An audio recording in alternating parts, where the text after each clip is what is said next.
Hey everyone, welcome back to my tiny little home. I've gotten a little bit more work done since the last video. I was able to get some of the roof spars installed. I've got the my 12-volt fan just kind of dry fit up there, just testing to make sure I got the opening cut out for it to size. I've got the AC unit kind of dry fit in here. Obviously there's going to have to be a lot more ceiling foam and insulation that's going to have to go around all the sides, but I've got that. And then I've also got to get the box that's going to cover that. I've got to get that made, but I just wanted to make sure everything fit before I went forward on that. So I think where I'm at now is going to be my least favorite part, and that is trying to figure out the wiring routing for everything. So pretty much all of my stuff is going to be up front. So I've got the AC. I'm going to have three outlets up front that's going to power the TV that's going to go up there, and then a couple of just extra sockets for charging phones and whatnot. But my goal is just to get all of that wiring back here, and my main electrical panel is going to be in the back. So I'm going to actually have a bulkhead right here that I have not put in yet. But all of my electrical is going to go in the very, very back. So I've got to figure out a way to get all of my wires neatly stowed away somehow through all these walls. So I've come up with about 5 different plans to do that, and all 5 have sucked. So I'm just going to get in here and just start messing with it and try to figure it out. This is not going to be a professional wiring job by any means. So yeah, that's about it for my explanation of wiring. I'm not good at it, and I'm just gonna kind of have to figure this thing out as I go. So let's get started. Wish me luck.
Hey guys, quick break in the action here, but I wanted to show you my method for hopefully sealing the AC unit from the outside in.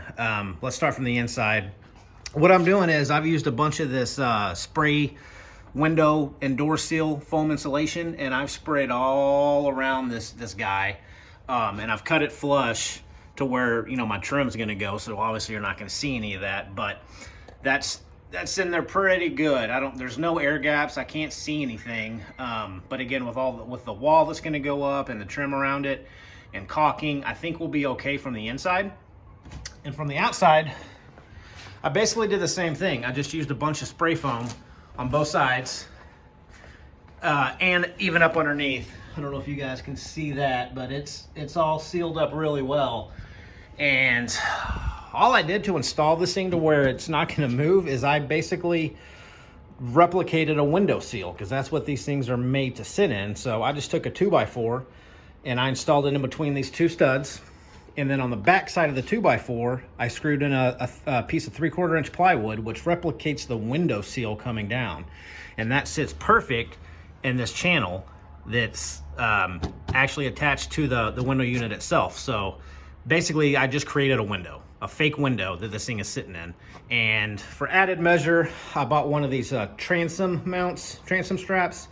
And these are what you use, you know, if you have a boat, attach the back of the boat to the trailer so it doesn't hop around going down the highway. And they're good because they're only about 2 feet long, so I don't have a whole bunch of extra strap.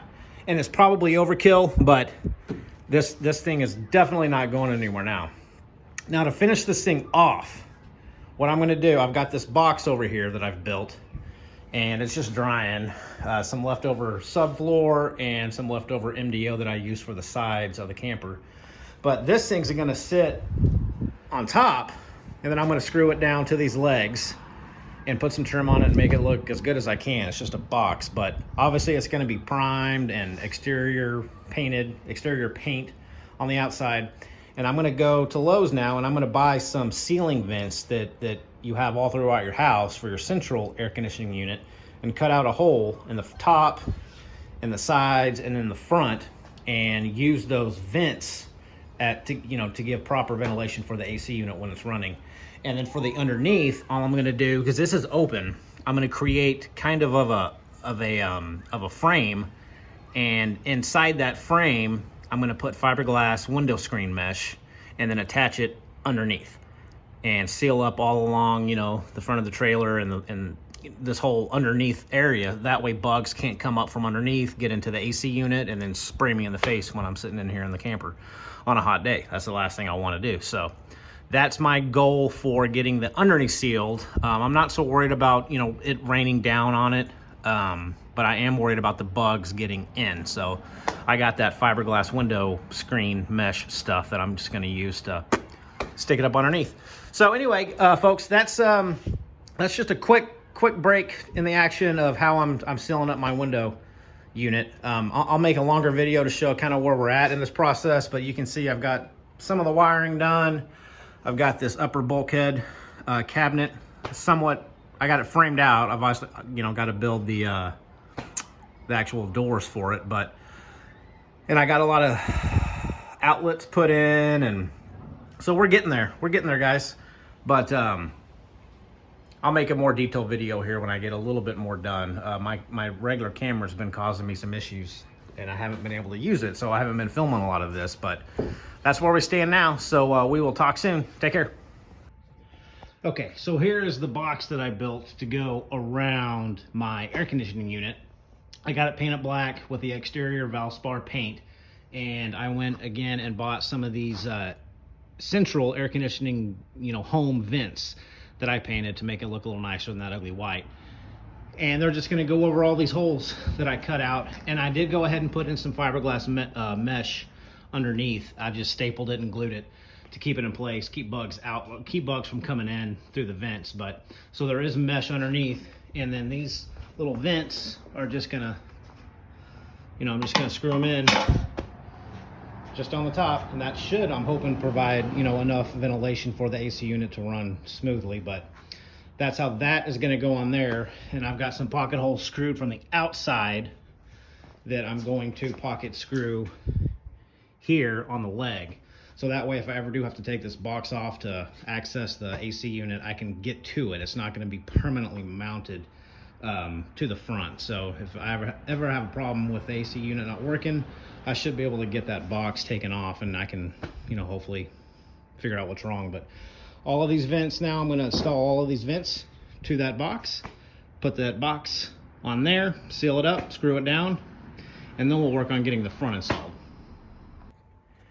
Okay folks, I give up on my usual camera. It's still giving me fits, so I'm just gonna unfortunately have to keep just doing little updates here because I don't want to film this build process with my iPhone. So I'm at the point now where I got 1 inch thick foam board, and I'm beginning to install it here in the trailer. So I've just cut it to size, and I've put a few more cross bracings across the floor in here. I decided to go with 1/2 inch thick subfloor. That 1/4 inch thick was just going to be way too thin and was a bad idea from the get-go. So I'm going to lay this out to the point where the bulkhead wall is going to go.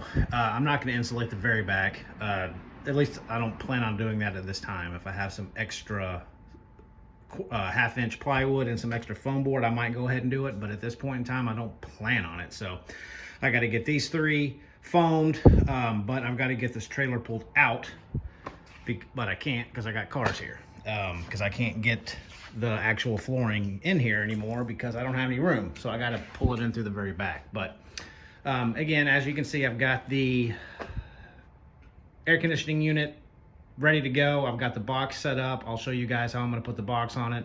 The paint dried overnight, so that thing's ready to install. So this is the progress so far of it.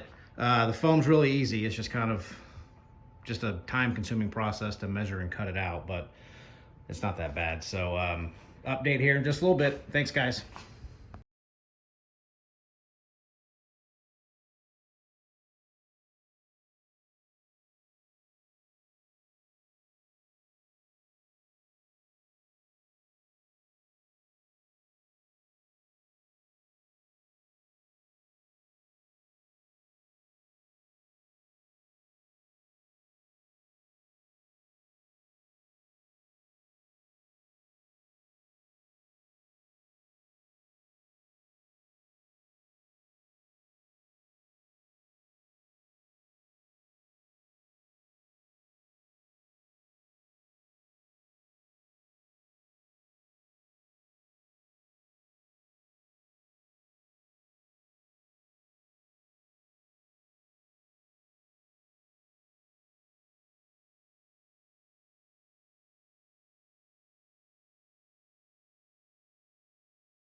Okay guys, let me show you where I'm at with the build on this little tiny camper. This series, I'm gonna go ahead and wrap it up because I had quite a few problems with my camera. I didn't video a lot of this small stuff that I just got involved in and forgot to videotape it and whatnot. No excuses. But Next series is going to be a little bit better now that I have my camera working again, but I want to show you guys where I'm at as of right now this morning. And sorry, we're in the garage. The lighting's probably a little bit iffy, but I can't pull it out into the driveway right now because we've got a few cars parked out there. But let me show you what I've done so far and what I plan on doing here, hopefully today. So as you can see here, the front, I'm started working on the insulation. It looks like a hack job, but it should provide some type of insulation for the front. You can see I've got the air conditioning box installed. Obviously still a lot of trim work left. I've got to trim off these front ends and put some trim around the, the bottom and the top that you can't see. Cover up these pocket holes. And again, I installed this to where I can remove it in the event I have to. So this is not glued down or anything, but when I do put the trim, I'm going to put some RV sealant around all the corners and seams to hopefully make it as waterproof as I can. Got all the wiring done. You can see my control panel. I'll show that to you guys up front. This hanging out here is just going to be a cable inlet for a antenna. That's going to go on the outside of my wall that I'm hopefully going to get installed today. But so there's the front. Not much is going on exterior wise, but I did get most of the wiring complete here in the back, and I'll kind of try to walk you guys through my process. So I've got, for my shore power, I got one of these plugs down here. That's just a standard 110 volt, standard plug, I guess is the best way to put it. It's not your 30 amp twist RV lock. So anywhere I go, I can just use a standard extension cord. You plug that in there and it comes up through the bottom. I've got this all sealed up, and this plugs into an surge protector, okay? That's gonna power my 110 volt outlets that I have up front.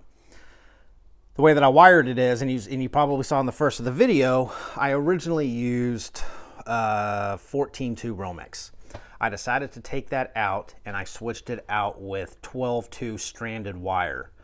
Everything that I read said the stranded wire was a little more forgiving in RVs because it's a little more flexible and it's not going to pull out of your outlets when you tighten them down. That might be true, it might not be true, but I went ahead and swapped it out. So all of my front outlets are 12-2 stranded wire. Okay, so to my 12 volt system, I just got one of these 12 volt 100 watt. Basically, it's an LED driver, but it converts AC to DC power. And this is plugged in. You go up here, it's just plugged into the surge protector.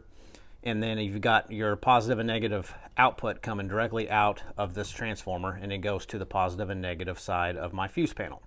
Okay, so then all of my lights, all of my switches, my toggle switches, my exhaust fan, it's all running back here, and I have it plugged into this fuse panel. So that's how I'm powering all of my 12 volt systems. And I'm thinking down the road, if I do want to maybe add solar, which I don't really plan on, excuse me, all you have to do is, install a battery wherever you want and run 2 leads up to the positive and the negative of this distribution panel and simply unplug this here. Just take that out. And then all of your 12 volts going to be running off of battery power. So if I ever do, come into a situation where I don't have shore power, I don't have a generator, I don't have any of type of 110 electricity, this is set up to where I can simply just hook up a battery and run my 2 battery leads to the fuse panel and create power to my 12 volt system. So that's that in a nutshell. I know most of your electricians out there are probably having a heart attack and going to tell me this thing's going to catch on fire and blow up and send me straight to hell. But that's how I'm doing it. Let's go around to the front and get inside and kind of show you guys where I'm at in terms of the interior. So here you can see the front. Let me scoot back so you can see a better view. I've got some of the front trimmed out already. The outlets are in. Obviously the AC unit's in. I have it plugged in just to make sure that it works and runs, and it works fine. I've got the upper bulkhead cabinet partially fitted up Obviously, I have to make the doors for it, but and I did go ahead and install some little puck lights, which is pretty cool. So we'll come over here and turn those on. So that's just going to be just little ambient lighting underneath, and then you can see I've got my satellite, I say satellite, with digital TV coax antenna output for my TV when it gets installed. But up here you can see where I kind of have the upper bulkhead waiting for doors, and I've got to sand these flush and put some poly on it. But I had some walnut been laying around that I've been saving for probably 5 years, and I figured this was a good project to go ahead and use that walnut on. So that is all walnut. And then let's see, I've got the insulation put in. You can see here's my, down here is where I ran that 12-2 stranded wire. And it goes up and behind there and ties off to this outlet. And same thing for this side. Goes down here and then through the back and plugs into that surge protector. This is all my 12-volt wiring. And then up here you can see I've got the bulkhead wall installed. And the little nook that's going to be up here, and this is about 1.5 feet. So my plan is, once I get everything done, is to create a bunk bed, like a platform, that's going to start at the end at this wall and come out to this stud, and it's going to be removable, and that's going to be the bunk bed for the kids, and that's going to be about 3.5 feet, I guess almost 4 feet of sleeping space up top for them, and then the wife and I are going to be down here nice and comfy on our 6-inch mattress. But you can see here we're coming along pretty well. But today my plan is to start the ceiling, is to start the front wall.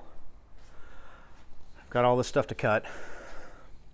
Is to start the front wall and put the ceiling on. That's what I'm most dreading. And I did want to say, I think this is awesome.